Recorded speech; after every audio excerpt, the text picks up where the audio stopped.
Welcome again to You Think You Probably. Hello, everyone. Today here with Cersei again, and what we're going to talk about today is how individuals can make a difference in the world. And Cersei, last time we were on the podcast, you were talking about how we can make a big difference in other people's lives. This is part two of that conversation, Mm. and it's about how people can helping organizations and nonprofits. Welcome back. Well, thanks. I'm glad to be back. I'm glad you had me back for part two. So today I just wanted to talk briefly about supporting local businesses and nonprofits, especially small nonprofits that don't get a lot of support or visibility from big sponsors. We have a nonprofit museum, right? Right, right. So it's the Museum of the American Military Family out in Harris. It's a small museum dedicated to telling military family history. It's the only one of its kind anywhere. And so that's where I kind of wanted to start this conversation. Many nonprofits, mine included, started because the founders perceived a problem and came up with a solution. So in the case of the museum, it was because no one was telling the spouse and kids stories. And so another nonprofit might be a solution to a local problem like homelessness or not having the right clothes to go for a job interview. For every problem out there in the world, there is someone thinking of how they can make a solution. Well, amen to that. Good. That's what's good about people like you. Well, usually the founders have passion about their program and they hope and believe that people in their community will have the same passion and will support them. And they count on outside people to join their board of directors or paid staff or volunteers. I So, understand. yeah, go ahead. I Sorry. I got understand like that passion. how everything goes because without that cooperation from the public and people, individuals, it is very hard for programs like yours to succeed anyway. Mhm. And so one of the things that a person can do to help a nonprofit is to volunteer to help with it, right? But if you do volunteer, I want to be a volunteer, you have to really commit to it. There's nothing worse than someone saying, I'll volunteer for you, and they come a couple of times and then they just never show up, right? Or they say, well, I can only come for an hour every once in a while, and I can't tell you when, I'll just show up whenever. Most nonprofits need regular people or people with a set schedule. Too many people at the same time volunteering is not good. It's almost as bad as no people because there's not enough work if everybody is there. And sometimes there's too much work, right? And so it's hard to schedule and plan for activities if you're not sure when your volunteers are going to show up. And so make sure that if you're going to join a nonprofit or go volunteer, you commit to it. I said I'll be there every Friday, and I'm going to really try to be there every Friday. Be consistent. No, I agree because I've seen it because I also have worked with nonprofits myself, so I understand where you're coming from. Mm. And so another thing I like to tell people is don't assume everything is going well for the nonprofit. Even if they're doing amazing work or winning awards or on the TV all the time, that nonprofit could really be struggling financially or may not have enough trustworthy volunteers or board members. But in order for a nonprofit to succeed, they have to put on a brave face and keep going in order to portray confidence, to the outside world. And so if you're running a food pantry, for example, or offering services to vulnerable people, you don't want to scare your clients, right? By saying, oh, things are terrible for us. You don't want them worrying about you and your group. You want Yep, them to feel comfortable and confident. So, exactly. yeah. So if you want to help a nonprofit, ask them what they need. They probably always will need money, but they may not. Maybe they're doing fine financially, but they are lacking another resource that you can help them with. I understand because manpower is one of the most important things that anyone can provide, and I've seen manpower is one of the biggest Yeah. things that a lot of them are struggling with. Yeah, yeah, especially if you're working with kids or, like if you're doing workshops, you need helpers to be able to, help pass out supplies or crowd control or help with parking or ushering. I mean, there's a million things manpower can solve. Yeah. So another thing that a lot of nonprofits need are good board members. good, solid board members, and they're hard to find or keep, you know? Sometimes the nonprofit director doesn't know how to run a board, or the board members have their own agendas, or they don't know their roles and responsibilities. Sometimes people join boards but don't have the time to invest in their roles. So, what kind of things should people think about if they are interested in becoming a board member? So I learned this the hard way, but I had to buy a book on how to run a board because nonprofit people are people and they don't know how to do all these things. Yeah. So a board member should be willing and able to give time, talent, and treasure. And so time means coming to events, helping with programs, coming to board meetings, doing whatever tasks are assigned to them. Treasure means they donate money or goods to the nonprofit. And this is always the hardest thing for both the board of directors to say, hey, you have to give some treasure. And also for the board people who say, well, I'm already donating time. Why do I need to donate money if I'm volunteering? And so the answer is not easy. It's kind of complicated, and I don't know all the answers to it, but you should be passionate enough to want to invest in the organization you're representing. Secondly, some grant funders want to know if board members are investing time, talent, and treasure. If they're not, the grant funders are like, why is this nonprofit not generating, board interest, Yeah. right? And so they may not get the grants. It doesn't look good if a board member isn't into the organization. Talent is what skills you can bring to the organization as well. So if you have a board member who doesn't really know what the nonprofit is about and doesn't have time to invest in it, isn't willing to give a couple bucks every once in a while, then that's not necessarily a good fit, right? And talent is what skills you can bring to an organization. So many boards ask people with certain skills or backgrounds to sit on the board, like attorneys, accountants, libraries, veterans, computer experts, teachers. They pick that person for a talent. Like, if you're good in social media, boy, so many boards want people in Yeah. social media.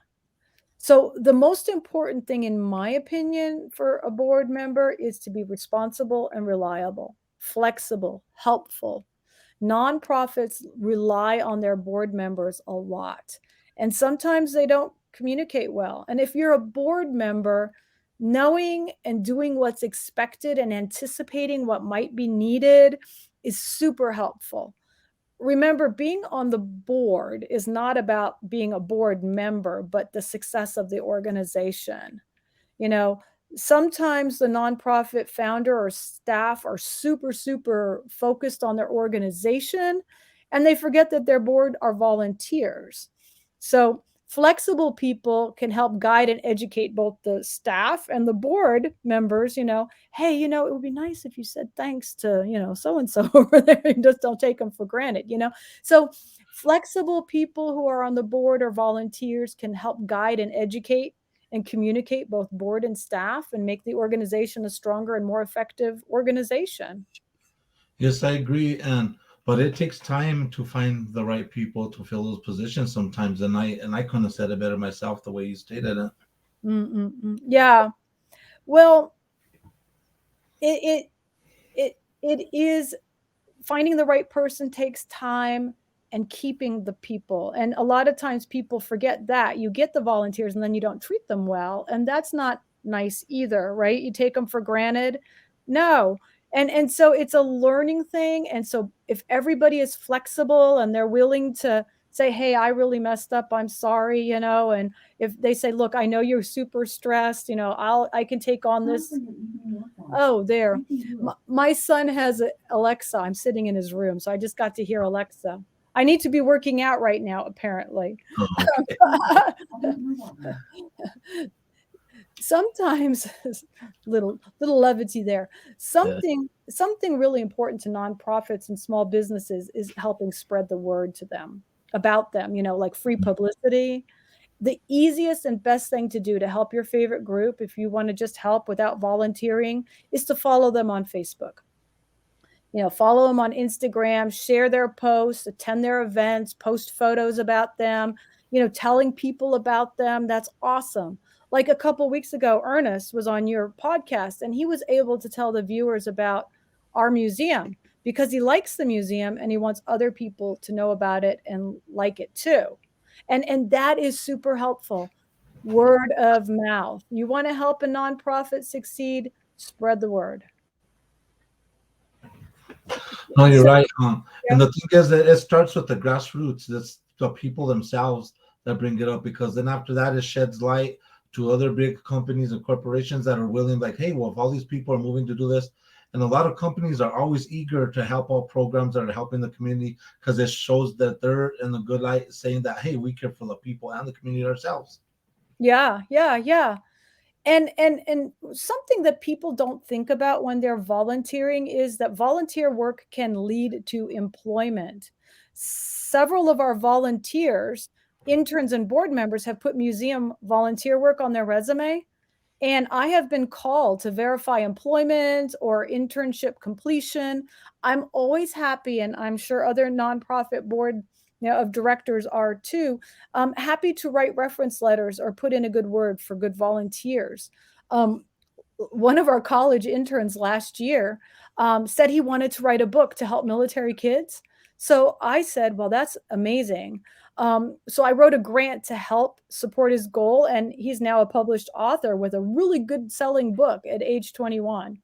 That's So quite an accomplishment for someone young. That's awesome. yeah, yeah, and so you never know where your volunteer work will take you and what opportunities it'll open up for you. Exactly. Yeah. So, the pandemic really put small businesses and nonprofits into financial crisis. And I have found that overall donations are really down.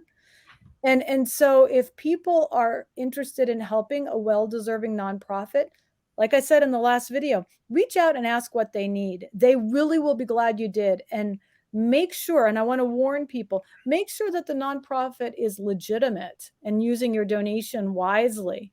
There are groups out there that, have more overhead, and so they put a lot of money into, you know, admin costs. Some of them, pay their board members. Some are just frankly scams. So really do your homework when you're going to invest money in a group.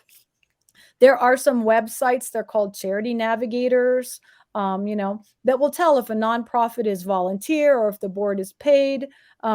In New Mexico, nonprofits are registered with the state. You can go check on the website if they're active and in good standing.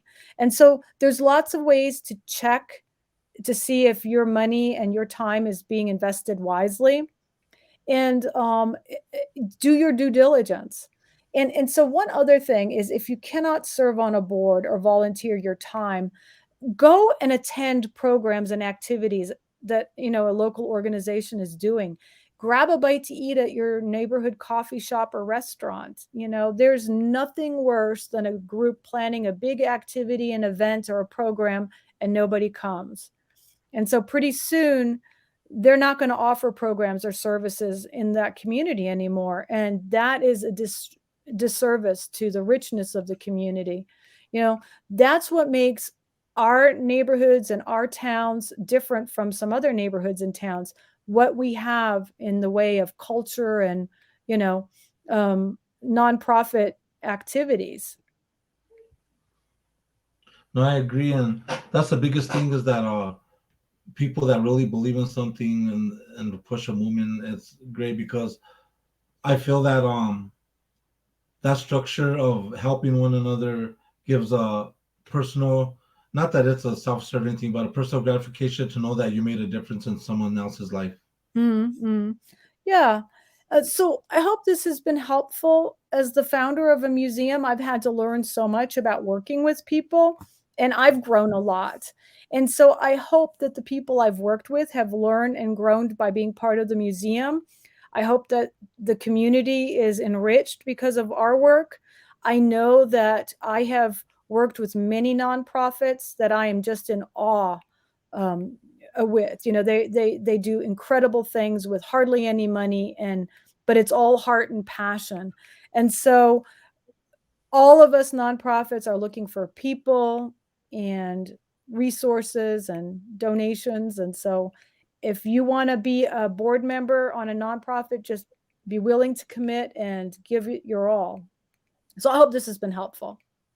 No, it's been very educational and eye opening because this you just told me a lot of things that I never knew. I worked with nonprofits before, but you shed light on some other things that I would never covered with the programs that I worked with. So I really appreciate it, and I hope all of you people out there got some and new thoughts and a new eye opening on what it comes down to. We're Mhm. helping nonprofits, being part of nonprofits, and hopefully it gives you guys some kind of inspiration. And if anybody would want to help your organization, how I'm gonna see if I could get some information from you and contact you, and I'll put it down here in the video below Uh, so they could either donate or contact you or ask for any information to go visit your guys' museum. So is there anything that we'd like them to know before we sign off? Well, follow us on Facebook, the Museum of the American Military Family. We're on Facebook. Check out our website. It's www.militaryfamilymuseum.org. Our contact information is on there. Familiarize yourself with what we do, and of course, you can put our links to on the bottom of your podcast. We're always looking for time, talent, and treasure, just like every other nonprofit out there. Thanks a lot, Brian, for letting me come on your show again today. No, you're very welcome, and I hope to have you here more often. Again, we could talk about for more things, but I appreciate you taking the time to talk with me here and to spend time with me and my my sub I, sorry me and my followers that on my channel. And I hope you guys appreciate seriously being here, which I'm sure you guys do. And thank you once again. I want to let you guys know thank you for tuning in for this conversation tonight with Cersei. And in the end, like I always tell you guys, it's all about you. Take care, be safe, and I hope to see you guys in the next round. Take care. Bye. Bye bye.